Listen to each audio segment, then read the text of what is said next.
Bueno, hola profe, ¿cómo está? Bueno, hoy voy a realizar mi video.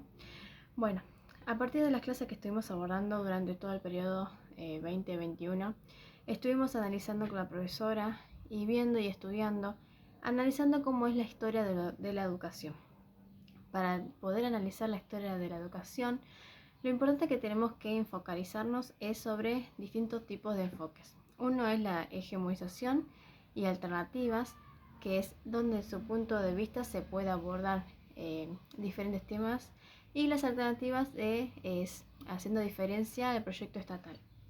También la podemos abordar desde los enfoques interpretativos, de que hay parte de nuestra historia que se cuenta y otras no.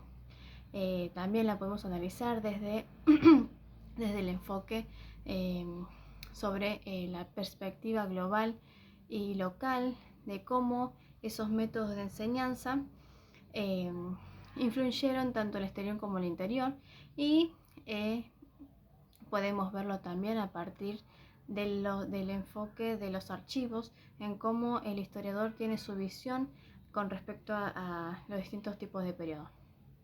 Bien, dadas estas perspectivas, podemos también abordar que a partir de diferentes autores, como por ejemplo Luzuriaga, nos muestra cómo, cómo tener esa historia a partir de la educación, de que él aborda los fenómenos de educación y define la educación como una manifestación cultural, en donde es un fenómeno social cultural, que este tipo de educación se puede pasar de una generación a otra, en donde también se lo puede caracterizar hasta a través de la historia de la educación y de la historia de la pedagogía. La historia de la educación es cómo esos métodos de educación tuvieron sus consecuencias y sus cambios a lo largo de los periodos. Y la historia de la pedagogía es cómo a través de la historia se fueron quienes los abordaban y cuál era su objetivo y su análisis con respecto al mismo. A partir de Luzuriaga también podemos abordar distintos autores. Podemos encontrar a Pestalozzi, que habla sobre una educación que debe ser para los que menos recursos tienen, una educación integral para enfocarnos en lo moral, intelectual y en lo práctico. Después de Herbert también analiza la educación como un análisis para poder enfocarnos de una enseñanza que nos permita practicar en la vida cotidiana. Bien, a partir de estos enfoques que tenemos que tener en cuenta para analizar la historia, también tenemos que tener en cuenta cuáles son las etapas de los periodos, como por ejemplo medieval, primitivo. Bueno, también tenemos que tener en cuenta cuáles son sus perspectivas, como la estructura social, la estructura económica, cómo es el carácter de los pueblos y cómo es la sociedad en sí misma. El primer periodo que podemos abordar nos ayuda a analizar de cómo empezó nuestra historia en la educación, cómo fue lo importante que a partir de la conquista de América, cómo los españoles, a partir de teniendo como en cuenta que los indígenas no tenían ningún conocimiento, eran muy débiles, eran fáciles de influenciar. Por lo tanto, los españoles lo que hicieron es usar esas armas a su favor y poder conquistar sus territorios. Así también mismo, utilizando la educación como una herramienta fundamental para poder esparcirse y poder transformar los territorios y poder construir nuevas instituciones. Los tres grandes grupos que se pueden identificar, ya que era un pueblo que era organizado y no organizados, se lo puede destacar a los mayas, a los incas y a los aztecas. También podemos abordar a partir de estos puntos la educación a partir de la independencia. ¿Qué quiere decir esto? Que los mayas y los incas y los aztecas promovieron sus proyectos a una institución de un progreso educativo. Pero los aztecas y los incas estaban a favor de una educación donde tenían que ser para sectores privados y sectores mayoristas. Por lo tanto, en este periodo podemos resaltar a Manuel Belgrano, en donde fundó una sociedad pública y donde otorgaba a los docentes poder tener un salario digno y así llevar a la educación a una educación pública.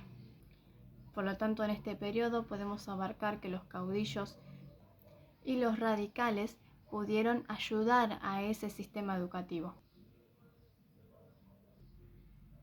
Otro de los otros periodos que podemos identificar también es de la educación en la conformación del Estado, en donde en esa clase particularmente habíamos articulado la ESI, ya que correspondía a una ley muy importante.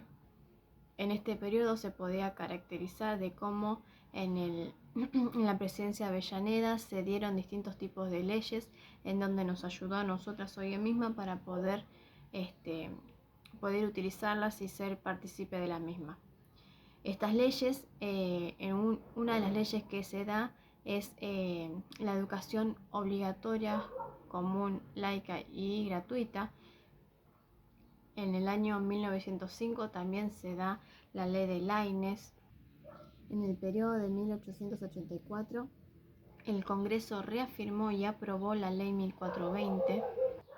Fue un periodo donde fue muy fundamental, donde se implementaron distintos tipos de leyes y así poder distinguir sobre la educación, que fue muy importante, donde sea obligatoria y gratuita.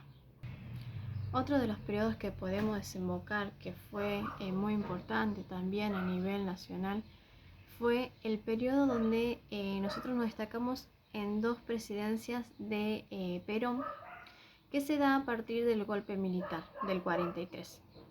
A partir de este periodo, Perón sube a la presidencia y a partir de los distintos tipos de cargos que tuvo, como ministro de Guerra, ministro de Farrell y secretario de Trabajo. En este último cargo, lo que hace Perón es utilizar sus poderes o su mandato para poder ayudar al ciudadano, aquel que lo necesita, como el obrero y el trabajador, y así utilizando estos métodos para poder brindarles sus derechos correspondientes a la época correspondiente. Bueno, luego de esta etapa de Perón, en donde nos desembocamos, que fue muy fundamental, aparece la etapa de política neoliberal, en donde analiza y deshace todo lo que Perón había realizado atrás para poder ser un auge en el mercado principal. Este periodo, por ende, tuvo la necesidad de achicar el Estado. Por lo tanto, realiza incorporar un auge de mercado nuevo. Por lo tanto, lo que este periodo principal lo que quiere hacer es la transferencia de los servicios públicos, que al querer realizar esto no es conveniente, ya que puede realizar hacen privatizar lo que son las transferencias de los servicios públicos. Por lo tanto, dadas estas medidas, en la década del 80 se ve una profunda crisis a nivel mundial, ya que afecta a los distintos tipos de ámbitos, tanto económicos, social, cultural y educación. Dadas estas decisiones, hace que tenga consecuencias en la educación y hacen que los gastos los achiquen mayor y mayor, porque en la educación la veían como un gasto innecesario. No querían invertir en este sistema. Por ende, dada esto, se presenta una crisis en las instituciones modernas en la década del 80. En este periodo también podemos ver los cambios a partir de la Ley Federal de Educación, que implicó una fragmentación del sistema educativo. Bien, y por último, la última década que estuvimos analizando fue como una relación entre el periodo entre la clase 8 y la clase 9, ya que a partir de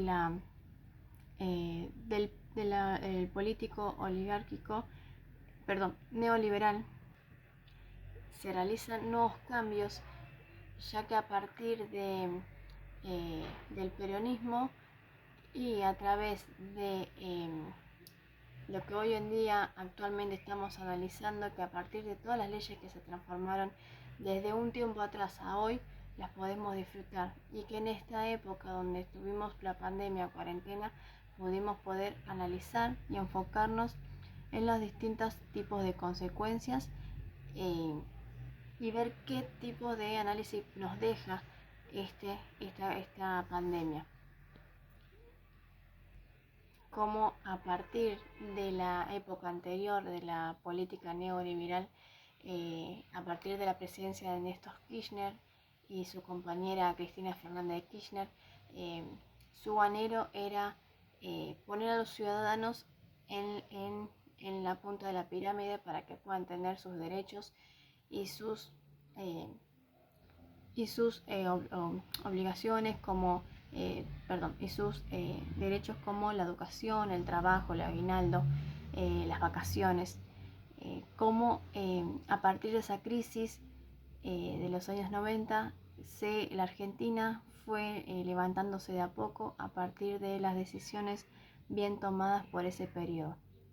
Y bueno, a partir de esta conclusión podemos ver cómo nuestro recorrido por la historia de la educación fue muy importante, ya que, como dije anteriormente, podemos disfrutarla y analizarla desde otro punto de vista, analizarla desde la conquista de América hasta hoy en día, que es la presidencia que fue en su momento Néstor Kirchner, y hoy en día lo que es la presidencia en la actualidad de Alberto Fernández. Esa fue mi conclusión. Espero que le guste, profe, así que bueno, muchísimas gracias y que tenga un buen día.